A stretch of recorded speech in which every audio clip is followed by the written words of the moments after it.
Welcome back to the 3-minute folktale, where this time I'm going to be telling you the story of the cat and the mouse. A long time ago, a cat and a mouse decided to live together.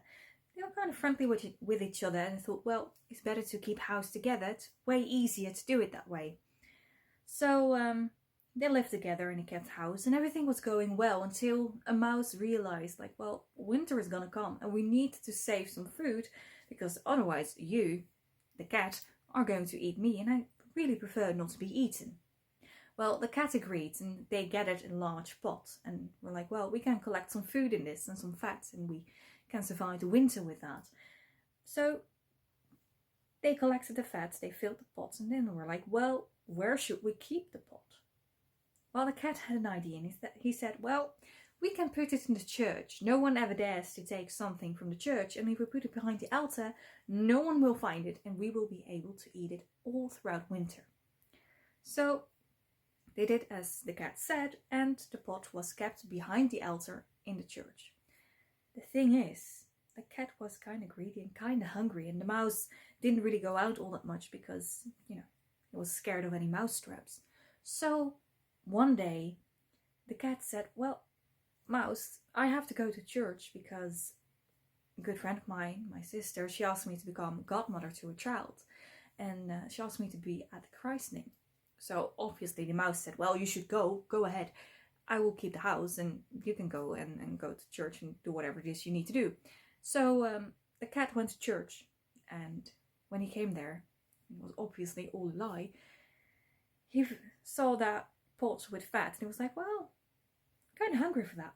So he ate some, he licked some up, and then he came home and the mouse asked, well, how did it go? What's the name of your godchild? And the cat thought and was like, well, the name is Stop Off. The mouse thought it was a weird name but didn't think all too much of it. Then a couple months later, the cat once again said, well, another friend of mine also asked me to be godmother. It's a very popular job these days. I need to go to church.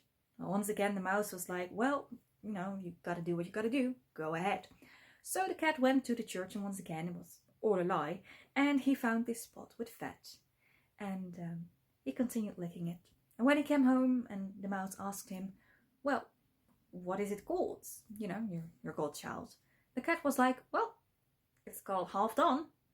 And the mouse was like, well, that's a weird name. Is that a usual thing in your family?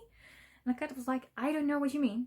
It's just a name, So a couple of weeks pass by and the cat once again says, Mouse, I need to go to church because another sister of mine is having a kid and I'm going to be the godmother.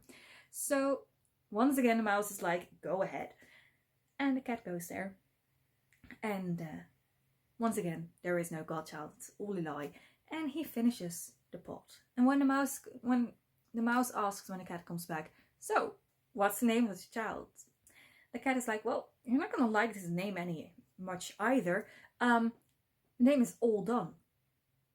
So when winter finally comes and the mouse is like, well, let's go and fetch that pot of fat behind the altar of the church, and they get there and he finds that the pot is all empty. He's like, oh, so top off, half done, and all gone. That makes sense. And the cat is really angry.